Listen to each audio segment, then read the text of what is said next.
You'd never guess that these beautiful buffalo check bells started as some plastic gold bells that I picked up at Dollar Tree. I'll show you how I made them, plus, as always, delicious DIY treats. Welcome to my channel, Craft, Eat, Repeat.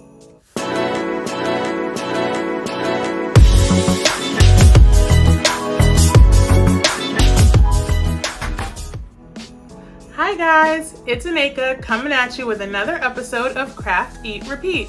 And it is officially official. I am obsessed with buffalo check. I have a fun Dollar Tree DIY for you, turning this plastic gold bell that I found at Dollar Tree into a beautiful buffalo check Christmas decor item that's gonna fit right in with the rest of the buffalo check that's gonna be flooding my house this Christmas season. So I really hope you guys enjoy it. If you haven't already, please subscribe to my channel, and after you've watched the video, if you enjoyed it, don't forget to give it a like and leave a comment. All right guys, let's get started. Okay guys, we're gonna start out with this gold bell that I picked up at Dollar Tree. You're just gonna take the little decoration off the top, and it's just a little wire, so it comes off very easily, and it already has the pattern on there that we can follow to make our buffalo check pattern. I'm gonna be using chalk paint today because I think it'll adhere to the plastic a lot easier. And it's snowing outside, so it's way too cold for me to go out and spray paint this bell. I'm gonna go ahead and paint the whole thing white just so that I have an even surface, and it'll just make it easier for later as I'm adding the other colors onto it. I'm also going to paint the inside because I plan to hang this and you'll be able to see it. Next, I'm going to come along with my black paint. Now you'll notice that some of the squares are raised and some are a little lower. I'm going to start with my black and white pattern on the raised section first. This is going to make it easier to be a little more precise because it's easier to make a straight line in the part that's lower. So any mistakes that we made on the raised part, we'll be able to cover up later. I'm using a brush with a flat edge just to make it that much easier for me to paint these squares in a way that looks not perfect because I do want it to look handmade, but just a little bit neater. So I'm going to start at the bottom with my black square, and I'm going to skip every other square, painting black all the way to the top. So that's 3 squares in black.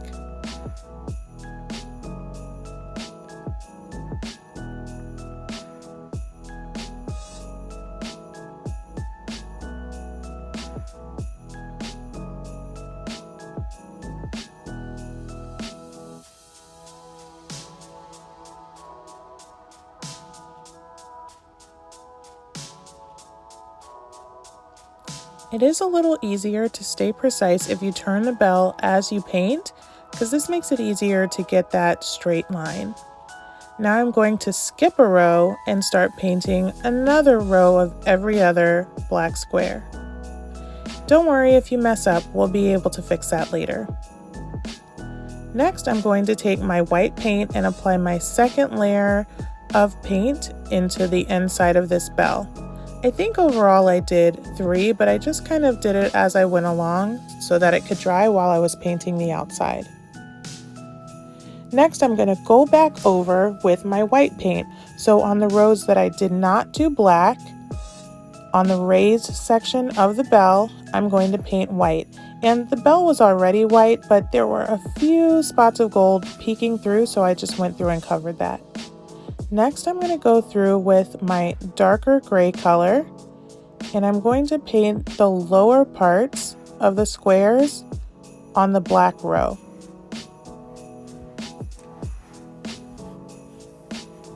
And like I said, because these are lowered, it was a little bit easier to be precise, and if I went outside a little bit, outside of the square, you couldn't really tell. So this was the perfect opportunity to cover up some of those mistakes that I made earlier.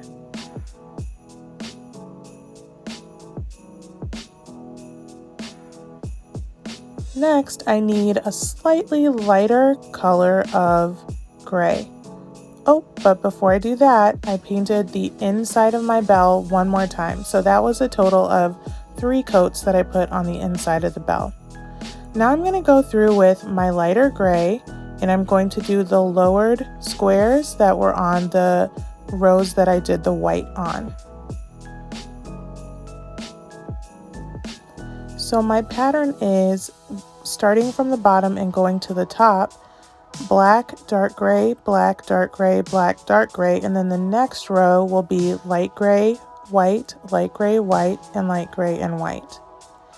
It was a little hard for me to figure out this pattern because some of the fabrics that I looked at had the same color gray and some had like a darker gray and a lighter gray, but I really think the two slightly different shades of gray really made this bell stand out. I tried it both ways and I preferred it with the two shades of gray. So now I'm going to go through, and on anywhere where I made a mistake, I'm just going to touch it up, and that's it. Next, I'm going to take a small Christmas ornament and some twine, and I'm going to make the little ringer part on the inside of the bell. Does anyone know what that thing is called? Let me know down in the comments. I swear guys, when I'm doing these projects, I feel like I have word finding issues because there's always something that I don't know the name of it, but this is probably really obvious and I just don't know what that inside part of the bell is called. So educate me and let me know. I love to learn new words. Now, unless you have really tiny hands, it's hard to get the twine up through that hole in the top of the bell because it gets kind of narrow near the top. So I used a pipe cleaner to just help me string it through. And then once I decided how long I wanted it to be, I just tied it off so that it would hang naturally and look like the inside ringer part. I did think it ended up being easiest to put the bell on the table and just kind of drop the ball slowly until I felt it touch the table. That seemed to be a good length.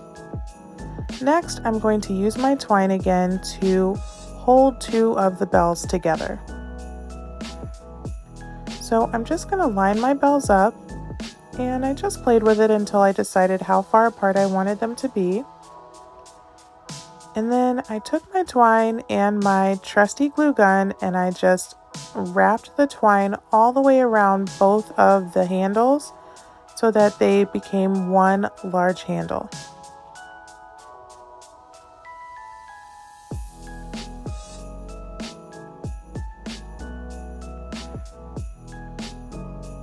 For me, it was easiest to use 6 to 8 inch pieces of the twine to wrap around so that I didn't get too tangled up in the hot glue, but you can do that however it's easiest for you.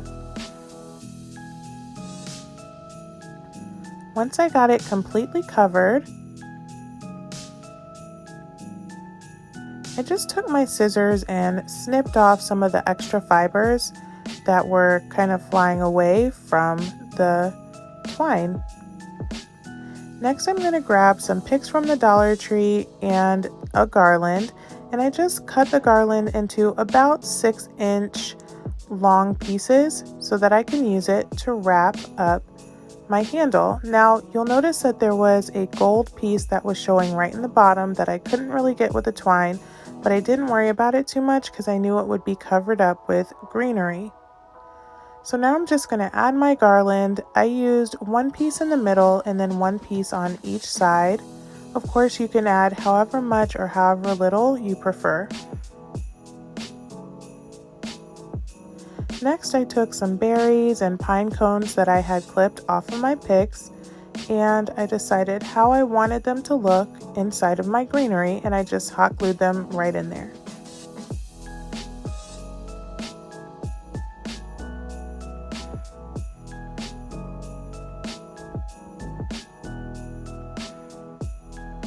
I did put the bells right on top of this. I used this tape because it was close at hand, but whatever you want to use, because I wanted to be sure that I had it kind of standing in the middle so that I could make sure that all of the berries and the pine cones and everything that I put on it would be centered.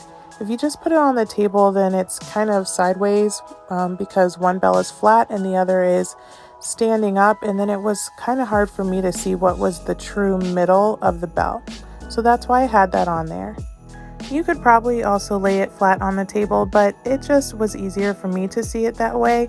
You should do it however it feels easiest for you.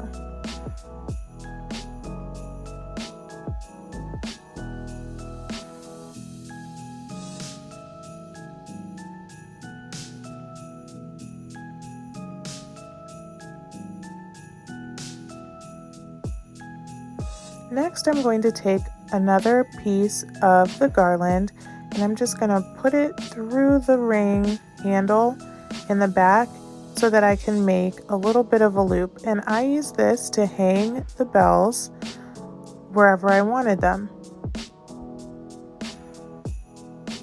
It also worked really well because if I didn't need a loop to hang it, the garland had a wire in it, so I could kind of twist it around, and I tried it in a few different places around my house using this piece of garland, and it worked out really well to use that to attach it. Next, I just came through with a little bit of white paint so I can make it look like there was a little bit of freshly fallen snow on top of my greenery. I fluffed and repositioned until I had it just the way I wanted it. And that was it. I think these came out so cute. From far away, you can't see any mistakes, and from close up, you can see just enough mistakes to know that it was handmade with love. Now, this project did take me a little bit of time, so make sure that you have your Netflix ready and that you have time to paint all those tiny little squares, but I could not be happier with how it came out. I ended up using my bells to decorate these letter ornament garlands that I made, and if you want to see how I made those, I'll pop in a card and also leave a link in the description box.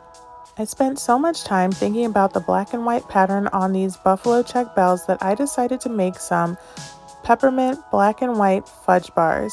So all you need is a box of cake mix, 2 eggs, some oil, and you mix that all together. And it makes kind of a dough of sorts. Now, the box of cake mix that I happen to have is the kind that has like the pudding in it to make it more moist. That makes the dough a little more moist like this and a little more doughy. If you use just the regular cake mix that does not have the pudding in it, it'll be a little more crumbly, but equally as delicious. So either kind will work. Now you want to spray your pan with some non-stick spray, and then you want to take about 2/3 of your dough and put it into the bottom of your pan.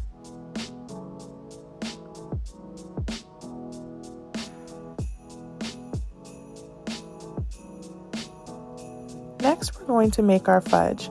I'm going to use some dark chocolate, some sweetened condensed milk,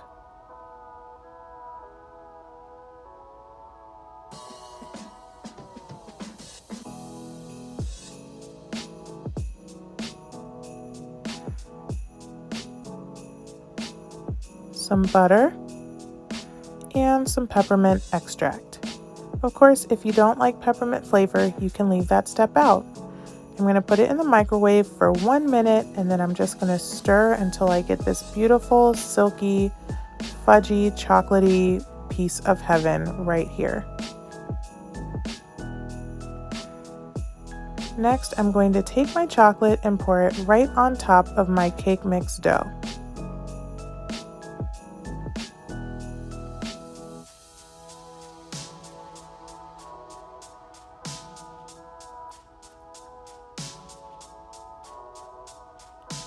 Then I'll need that little bit of dough that I reserved, and I'm just going to drop it in little pieces all over the top of the chocolate.